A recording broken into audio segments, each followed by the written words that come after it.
Crop production class 8th का जो है साइंस का पार्ट हम कवर करेंगे। ठीक है बच्चों, और आपका पहला चैप्टर है क्लास 8th का, ये साइंस का फर्स्ट चैप्टर आज हम एक्सप्लेन करेंगे आपको।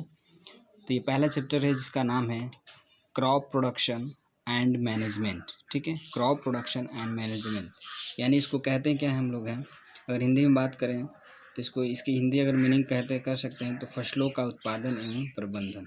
फसलों का उत्पादन एवं प्रबंधन, ठीक है, यानी कह सकते हैं क्या, फसलों का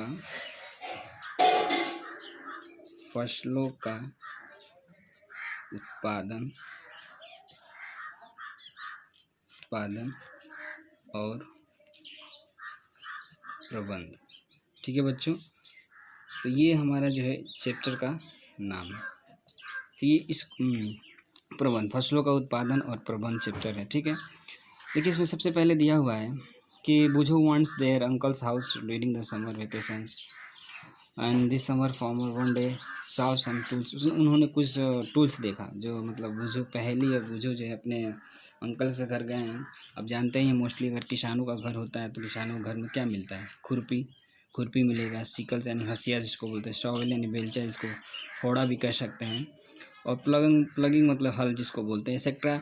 ये सारी चीज़ें फिर एक किसान के घरों में ये सारी चीज़ें देखने को हमको मिलती हैं। ठीक है बच्चों, इसमें एक चीज़ और इम्पॉर्टेंट चीज़ बात कही गई है कि I want to know where and how the use to, मतलब इनका कहाँ यूज़ होता है। जैसे बात है खुरपी की, सिकल्स की, शॉवेल, ये सब कहाँ यूज़ होता है। तो आपको पता है खुरपी कोई भी चीज़ों को उसको खोदने के लिए जो है यूज़ किया जाता है। ठीक है बच्चों, सिकल्स किसी भी चीज़, हंसी यानी किसी भी चीज़ को काटने के लिए, शॉवेल यानी वो भी किसी चीज़ को खोदने के लिए या काटने के लिए भी यूज़ किया जाता है।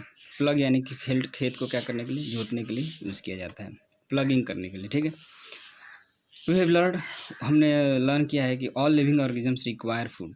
सभी ऑर्गेनिजम्स को क्या चाहिए, एक रिक्वायर चाहिए, फूड की आवश्यकता पड़ती है। प्लांट्स जो होते हैं वो अपना फूड खुद से बना लेते हैं, ये सभी को पता है। ठीक है, तो हम आपको मैं एक रिकॉल करा देता हूँ कि जो ग्रीन प्लांट्स होते हैं वो फोटोसिंथेसिस के द्वारा जो है अपना भोजन जो है वो खुद बनाते हैं। ठीक है, लेकिन जो एनिमल्स होते हैं, ह्यूमंस होते हैं, वो अपना फूड नहीं बनाते हैं। ठीक है, इसमें लिखा हुआ है कि animals and including humans can not make their own food. ठीक है बच्चों, अगला है कि so where do animals get their own food. इसका मतलब कि जो एनिमल्स हैं और जो भी ह्यूमन है वो कहाँ से ये सब फूड कहाँ से प्राप्त करते हैं, इसके बारे में हम लोग पढ़ेंगे। तो ये सब चीज़ हम कहाँ से प्राप्त करते हैं, we already know the energy from the food. हम जानते हैं कि एनर्जी कहाँ से आता है, फूड से हमको मिलता है। एनर्जी जो हमें कहाँ से मिलता है, फूड से। और फूड जो है utilize by organisms for carrying out their various bodies function such as digestion, respiration, incretion, excretion. We get our food from plants and animals or both. तो कहने का मतलब है कि हमको ये सारी चीज़ें जो हमारे बॉडी के अंदर होती हैं, जो प्रोसेस होता है, ठीक है, डाइजेशन का, रिस्पायरेशन का, एक्सक्रीशन का, ये सब जो है हमारा जो फूड है वो प्लांट से मिलता है, एनिमल से मिलता है, और दोनों से, प्लांट एनिमल्स दोनों से मिलता है, क्योंकि हम प्लांट्स को भी खाते हैं, ह्यूमन बींग्स, और एनिमल्स को भी ईट करते हैं। ठीक है बच्चों, तो इसको साथ साथ में हम आप अंडरलाइन भी करते जाइएगा, जो इंपॉर्टेंट चीज़ें हैं उसको मैं मार्क कराते जाऊँगा, इसको मार्क भी करते चलेंगे। इसमें देखिए अगला मतलब पॉइंट आउट करके लिखा हुआ है, since we all need food how can we provide food to large number of people in our country. ये बहुत मतलब सभी को फूड की आवश्यकता है, सभी को भोजन की आवश्यकता है, लेकिन सभी लोग, इतने सारे लोग हैं, उनको कैसे हम फूड प्रोवाइड कर सकते हैं। तो उसके लिए बहुत सारे एग्रीकल्चर प्रैक्टिसिंग की जाती है, तो हम लोग पढ़ेंगे आगे। इसमें देखिए लिखा हुआ है कि food has to be produce on large, इसीलिए फूड को जो है बहुत ही लार्ज स्केल में जो है प्रोड्यूस किया जाता है, उसको बड़े पैमाने पे जो है प्रोड्यूस किया जाता है, उसको प्रोडक्ट किया जाता है। ठीक है, in order to provide food for large population regular production proper management, मतलब रेगुलर प्रोडक्शन किया जाता है, हमेशा जो है हम लोग उसका उत्पादन करते हैं अनाजों का, उसका मैनेजमेंट करते हैं, उसको स्टोर करके अच्छे से रखते हैं उन चीज़ों को। डिस्ट्रीब्यूशन इज़ नेसेसरी, और उसका डिस्ट्रीब्यूशन भी मतलब आसानी से या मतलब डिस्ट्रीब्यूशन जो है बहुत ज़रूरी है, उसका किस तरीके से लोगों में डिस्ट्रीब्यूट किया जाए, ये भी जो है सारी चीज़ें हम लोग मैनेज करते हैं। ठीक है, तो कुछ पुरानी बातें उसको भी थोड़ा सा देख लेते हैं कि लिखा हुआ है कि 10,000 BC जो पीपुल थे वो नोमैडिक होते थे, वो क्या करते थे, वो अपने खाने के लिए एक जगह से दूसरी जगह जो है वो घुमा करते थे। ठीक है, अपने किसके लिए, फूड के लिए, अपने घर के लिए, शेल्टर के लिए। ठीक है, तो वो ज़्यादातर जो है वो कच्चे फ्रूट्स खाते थे, वेजिटेबल्स खाते थे, ठीक है। और वो जो है हंटिंग करते थे एनिमल्स को, के एनिमल्स का फूड के लिए, ठीक है। पहले के लोग 10,000 BC के पहले के लोग जो है एक जगह पे वो नहीं रहते थे, हमेशा एक जगह से दूसरी जगह जो है फूड के सर्च में, कह सकते हैं एनिमल्स अपने शेल्टर रहने के लिए ये सब घूम एक प्लस से दूसरी जगह जो है घूमते रहते थे। They could cultivated land produce rice, वो क्या करते थे उन्होंने बाद में क्या किया, उन्होंने जो है ज़मीनों को फिर उन्होंने प्लगिंग करना सीखा और उन्होंने राइस उगाना सीखा, ठीक है। और व्हीट उगाना सीख लिया और भी कुछ फूड क्रॉप्स से उनको उगाना सीख लिया, जहाँ से एग्रीकल्चर वर्ड का जो है जन्म हो गया, ठीक है। पहले के लोग क्या थे, कच्चे मीट खा लेते थे, कच्चे फल खा लेते थे, कच्चे घूम घूम के जो भी चीज़ें पहले से नेचुरली थी उसी को। लेकिन बाद में क्या हुआ, जैसे जैसे उनकी जनसंख्या बढ़ती गई, उनको और चीज़ों की आवश्यकता पड़ी, तो उन्होंने खुद अब क्या किया, एक फील्ड को प्लग करने लगे, कल्टीवेट करने लगे और चीज़ों को बोने लगे। और बहुत सारे जो उन्होंने राइस, व्हीट, ये सब चीज़ें उगाना सीख लिया। और वहीं से जो है एग्रीकल्चर वर्ड का क्या हो गया, जन्म हो गया। एग्रीकल्चर का मतलब होता है कृषि, ठीक है। एग्रीकल्चर वर्ड क्या आता है, कृषि का जो है वहीं से उत्पादन हो गया, ठीक है बच्चों। इसके बाद देखिए, when the plants of the same kind are cultivated at one place on a large scale, याद रखेंगे, यहाँ से याद मार्क कर लेंगे, जब भी कोई भी प्लांट सेम काइंड का, ठीक है, कल्टीवेट किया जाता है किसी एक प्लेस पे बहुत ज़्यादा पैमाने पे, तो उसे हम क्या कहते हैं, क्रॉप्स कहते हैं, ठीक है। जैसे हम लोग व्हीट उगाते हैं, व्हीट बहुत सारा उगाते हैं ना, तो इसको क्या बोलेंगे हम लोग, क्रॉप्स बोलते हैं, ठीक है बच्चों।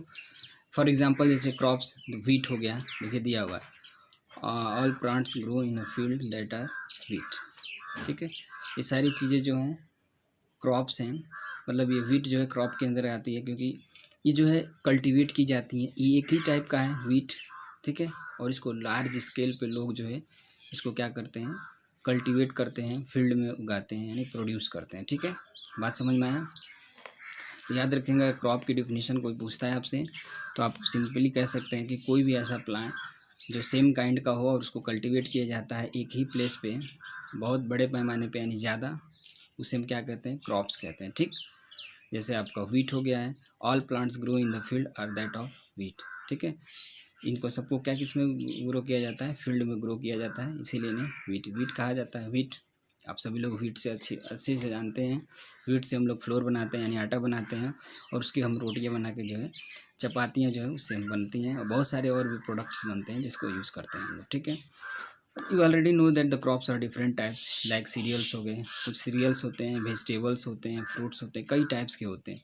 This can be classified on the basis off season in which they grow, और इनको क्लासीफाई किया गया है सीजन के हिसाब से। हर सीजन में अलग अलग क्रॉप्स जो है, सीरियल्स, वेजिटेबल्स बोए जाते हैं। इंडिया जो है एक बहुत ही बड़ी कंट्री है। The climatic condition like temperature, humidity and rainfall vary from one region to another. और इंडिया में क्या है, एक प्लेस से दूसरे प्लेस तक का जो टेम्परेचर हो गया, ह्यूमिडिटी हो गया, रेनफॉल हो गया, मतलब एक स्टेट से दूसरे स्टेट में हर जगह का क्या है, अलग अलग है। बात को समझ रहे हैं बच्चों, हर स्टेट का अपना अपना क्या है, अलग अलग है, तो इसको याद रखेंगे। उसके बाद according to there is rich, ठीक है। तो याद रखेंगे कि इंडिया जो हमारा एक बहुत बड़ी कंट्री है, और इंडिया बड़ी कंट्री होने की वजह से यहाँ पे मौसम भी जो है अलग अलग टाइप्स के पाए जाते हैं, और उसी के हिसाब से अलग अलग टाइप्स के जो है हमारे क्रॉप्स जो भी है, क्रॉप्स हो गया या कह सकते हैं सीरियल्स हो गए, वेजिटेबल्स हो गए, उगाए जाते हैं, ठीक है। इसके बाद दिया हुआ है, डिस्पाइट दिस डाइवर्सिटी, यानी इसकी डाइवर्सिटी होने के बाद भी two broad cropping pattern can be identify. एक होता है खरीफ क्रॉप्स और एक होता है रबी क्रॉप। बहुत अच्छे से इसको समझेंगे बच्चों, और जो भी चीज़ें हम मार्क कराएंगे इसको आप अपनी कॉपी में, बुक में मार्क कर लीजिएगा, या चाहे इसको लिख लीजिएगा वीडियो को स्टॉप कर करके, और इसको नोट डाउन करके एक नोट्स के टाइप में इसको तैयार करेंगे, ठीक है बच्चों। तो खरीफ क्रॉप्स क्या होता है, the crops which are sown in the rainy season, इसको रेनी सीजन में बोया जाता है, ठीक है बच्चों। वो क्या कहलाता है, खरीफ क्रॉप्स कहलाता है। रेनी सीजन इन इंडिया, ठीक है, is generally from June to सितंबर तक होता है रेनी सीजन, ठीक है। जिसमें कौन कौन से आते हैं खरीफ क्रॉप्स में आपका पैडी आ गया, मेज आ गया, सोयाबीन आ गया, groundnut and cotton kharif crops के एग्जाम्पल्स हैं। ठीक है बच्चों, तो याद रखेंगे खरीफ क्रॉप्स क्या होता है। ये वो क्रॉप्स होते हैं जो आपके कब बोए जाते हैं, आपके जून में बोए जाते हैं और सितंबर तक ये चलता है। जून से सितंबर अक्टूबर तक भी चलता है। जिसमें आपके पैडी, मेज, सोयाबीन, ग्राउंड नट और कॉटन ये सब क्या है खरीफ क्रॉप्स के एग्जाम्पल हैं। अगला देखिए बच्चों, आपका रबी क्रॉप्स आता है। रबी क्रॉप्स में क्या है, the crops grown in the winter season. जो विंटर सीजन में जो क्रॉप्स बोए जाते हैं उन्हें याद रखेंगे बच्चों, क्या कहते हैं, रबी क्रॉप्स कहते हैं। तो ये जो हमने ये मार्क करा है खरीफ क्रॉप्स का, इसको नोट कर लीजिएगा। ठीक है, नोट करके इसको याद करिएगा, बहुत इंपॉर्टेंट है ये। क्या है, ये दोनों तो अक्सर जो है एग्ज़ाम्स में कभी कभी कोई कॉम्पिटिटिव एग्जाम्स में भी पूछे जा सकती हैं। ठीक है, उसके बाद रबी क्रॉप्स आता है। The crops grown in the winter season. Rabi crops जो है विंटर सीजन में बोई जाती है, विंटर सीजन में ग्रो की जाती हैं, जिसका टाइम पीरियड है अक्टूबर से मार्च में। ठीक है, अक्टूबर से मार्च के बीच में इसको रबी क्रॉप्स कहते हैं। इसके कुछ एग्जांपल्स देख लीजिए, वीट हो गया, ग्राम हो गया, पी हो गया, मस्टर्ड हो गया। ठीक है, तो ये कुछ एग्जांपल्स हैं रबी क्रॉप्स के जो है आपके बोए जाते हैं। ठीक है, विंटर सीजन में। तो याद रखिएगा, विंटर सीजन को रबी क्रॉप्स कहते हैं और रेनी सीजन को खरीफ क्रॉप्स कहते हैं। ठीक है बच्चों, तो beside this pulses and vegetables are grown during summer at many places. मतलब इसके अलावा भी कुछ पल्सेस हैं, कुछ वेजिटेबल्स हैं जो समर के सीज़न में उगाई जाती हैं। ठीक है बच्चों, इसके भी इसका एक वीडियो हम आपके ग्रुप पेरेंट्स ग्रुप में डाला गया है, इसको देख लीजिएगा। अब उसके बाद देखिए basic practice of crop production. कैसे, मतलब क्रॉप प्रोडक्शन का क्या क्या चीज़ें हैं, कैसे इन चीज़ों को प्रैक्टिस की जाती हैं, वो उसके बारे में पढ़ लेते हैं। देखिए लिखा है कि why paddy can not be grown in winter season. Winter season में पैडी को क्यों नहीं उगाया जा सकता है। इसका आंसर देखिए यहाँ पे लिखा हुआ है। इसका आंसर, ये क्वेश्चन है और इसका आंसर देखिए यहाँ पे लिखा हुआ है कि paddy requires a lot of water. Paddy को जो है बहुत ज़्यादा पानी की आवश्यकता पड़ती है, इसीलिए केवल ग्रो करता है किसमें, रेनी सीजन में। इसका बहुत सटीक आंसर है, क्योंकि विंटर सीजन में आपकी बरसात तो होता नहीं है, आपका रेनी सीजन यानी समर वेकेशन, समर में ही बारिश होती है, तो इसीलिए पैडी जो है समर में ही उगाया जाता है, विंटर में नहीं। ठीक है बच्चों, इसको तो हम क्लियरफाई कर लीजिएगा। ठीक, उसके बाद आता है cultivation of crops involve several activities undertaken by farmers over a period of time. You may find that these activities are similar to those carried out by a gardener every when grows on ornamental plants in your house. These activities are tasks referred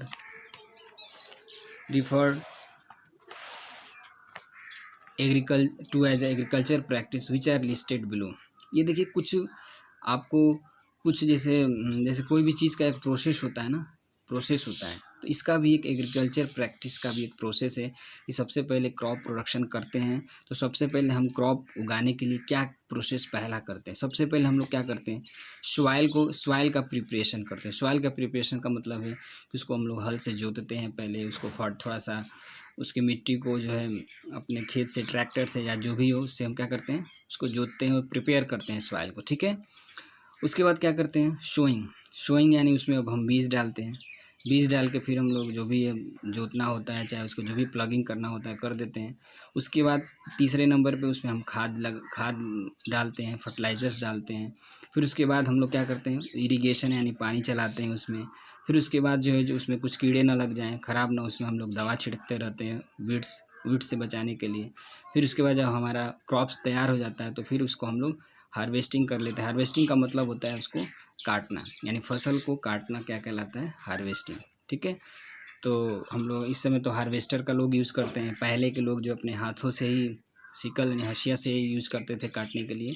और उसके बाद फिर उस अनाज को क्या कर लेते हैं हम लोग, स्टोरेज कर लेते हैं फॉर फर्दर यूज के लिए। ठीक है बच्चों, तो ये पॉइंट आप याद रखेंगे। ये एक मतलब प्रोसेस है जिसके द्वारा हम अपने क्रॉप्स को क्या करते हैं, उगाते हैं। ये एक प्रोसेस है। प्रिपरेशन ऑफ सॉइल में मतलब प्लगिंग आ जाता है, इसके अंदर प्लगिंग भी आएगा, टिल्टिंग आएगा। इसके अंदर हम लोग सीड्स को क्या करते हैं, बोते हैं, डालते हैं खेत में, अपने फील्ड में डाल देते हैं। उसके बाद कुछ समय बाद उसमें खाद डालते हैं, फर्टिलाइज़र्स डालते हैं, फिर उसमें पानी चलाते हैं। फिर उसके बाद उसको इंसेक्टिसाइड से, वीड से बचाने के लिए उसमें हम दवा का छिड़काव करते हैं। फिर जो हमारा क्रॉप तैयार हो जाता है तो उसको फिर काटते हैं, फिर उसके बाद उसको हम स्टोर कर लेते हैं, कहीं भी स्टोर कर लेते हैं अपने घर में, चाहे कहीं ऐसी जगह रख लेते हैं जहाँ वो लंबे समय तक रह पाए। ठीक है बच्चों, तो बस आज के लिए इतना ही। जो चीज़ें हम आपको मार्क कराएं उसको प्लीज़ पॉइंट आउट कर लीजिएगा, उसको राइट डाउन कर लीजिएगा कॉपी में, और एक नोट्स के टाइप में उसको तैयार करते रहेंगे। तो बस आज के लिए इतना ही, धन्यवाद। और आगे जो है ऐसी आपको वीडियो, पूरे इस चैप्टर का वीडियो जो है, थोड़ा सा वीडियो लंबा होगा, थोड़ा सा समय का बहुत प्रॉब्लम चल रहा है, धीरे धीरे वीडियो आपका लंबा बनता जाएगा।